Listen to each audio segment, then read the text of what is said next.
민법 15편입니다. 오늘은 두 가지 권리, 전세권과 유치권을 정리합니다. 챕터 1, 전세권의 성립과 본질. 전세권은 우리가 흔히 말하는 전세, 미등기 채권과 다릅니다.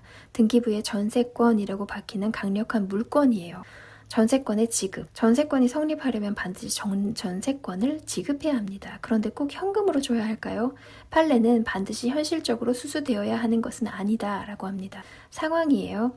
갑이 을에게 1억 원을 빌려준 상태입니다. 대여금 채권. 돈을 못 받을까봐 불안한 갑은 을의 집에 전세권을 설정하기로 합니다. 결론, 야 내가 받을 돈 1억 있지? 그걸 전세금 준 셈 치자, 가름하자. 이게 가능합니다. 기존의 채권으로 전세금 지급에 가름할 수 있다. 2번, 용익물권과 담보물권의 성격, 이중성이 있어요. 전세권은 계약 기간 중에는 사용하는 권리, 용익물권이지만 기간이 끝나고 전세금 못 받으면 경매 넣는 권리, 담보물권으로 돌변합니다. 자, 판례입니다. 전세권 존속기간이 시작되기 전에 미리 마친 전세권 설정 등기도 유효한가? 유효합니다. 등기해두면 순위가 보존되니까요. 자, 챕터 2, 전세권의 처분과 효력, 187조의 마법. 먼저 지상권은 주인이 반대해도 무조건 팔아먹을 수 있었죠. 강행 규정이죠. 하지만 전세권은 다릅니다. 설정 행위로 전세권 양 금지 특약을 맺을 수 있고 이를 등기하면 제3자에게 대항할 수 있습니다. 즉 주인이 반대하면 못 파는 전세권도 존재할 수 있다는 점, 지상권과 반드시 구별해야 됩니다. 다음은 특 A급인데요. 건물 전세권의 법정 갱신. 건물 전세권 기간이 만료됐는데 주인이 6개월 전부터 1개월 전까지 아무 말이 없습니다. 그럼 자동 연장, 묵시적 갱신이 됩니다. 여기서 등기법 킬러 문제가 나옵니다. 등기 필요 없습니다. 제187조 법률 규정에 의한 변동이니까요. 등기부엔 옛날 기간이 적혀 있어도 실제로는 갱신이 된 겁니다. 그렇다면 제3자에게 대항할 수 있는가? 등기 없이도 제3자 새 주인에게 나 갱신됐어 라고 주장할 수 있습니다. 기간은 정함이 없는 것으로 봅니다. 2년이 아니에요. 소멸 통고, 양 당사자는 언제든지 통고할 수 있고 통고받은 날부터 6개월이 지나면 끝납니다. 자, 챕터 3, 전세권과 경매, 일부냐 전부냐. 이 부분이 제일 많이 틀리는 함정인데요. 킬러 판례가 있습니다. 건물의 일부 전세권, 5층짜리 건물 중 1층에만 전세권을 설정했습니다. 기간 끝났는데 주인이 돈을 안 줍니다. 이때 1층 전세권자는 건물 전체 1에서 5층을 경매에 넘길 수 있을까요? 경매 신청권 없습니다. 전세권은 물건을 사용하는 권리죠. 내 구역은 1층뿐이에요. 남의 구역인 2에서 5층을 팔아달라고 경매 신청할 권한은 없습니다. 그런데 우선 변제권은 있습니다. 반전이죠. 만약 다른 채권자, 저당권자 등 건물 전체를 넘겼다면, 경매에 넘겼다면 그때는 건물 전체의 매각대금에서 내 순위에 따라 전세금을 먼저 배당받을 수 있습니다.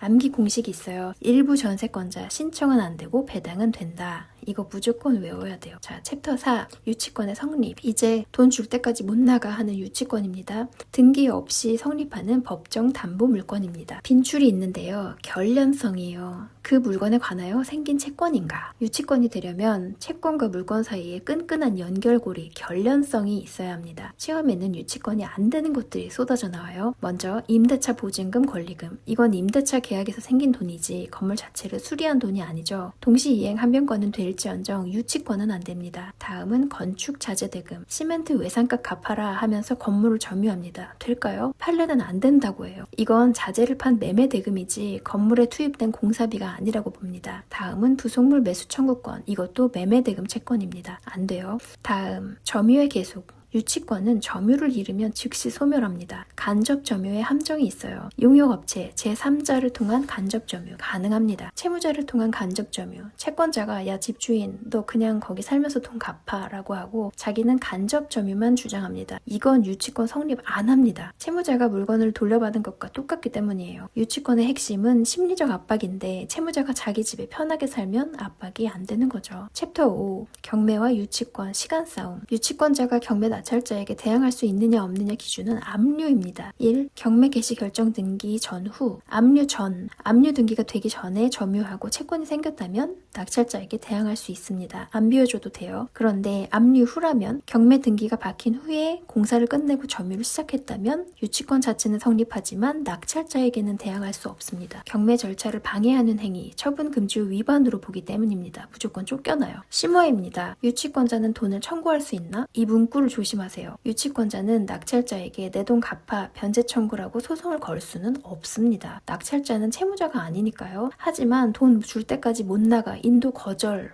이걸로 버틸 수는 있습니다. 결국 낙찰자가 답답해서 돈을 주게 만드는 사실상의 우선 변제효를 누리는 겁니다. 자, 마지막 챕터예요. 유치권자의 의무와 소멸. 유치권자는 주인의 승낙 없이 물건을 사용하면 안 됩니다. 걸리면 소멸 청구당합니다. 단 예외가 있어요. 판례인데요. 보존 행위로서의 사용. 주택공사업자가 돈을 못 받아서 그 집에 가족과 함께 들어가 사는 것, 거주는 어떨까요?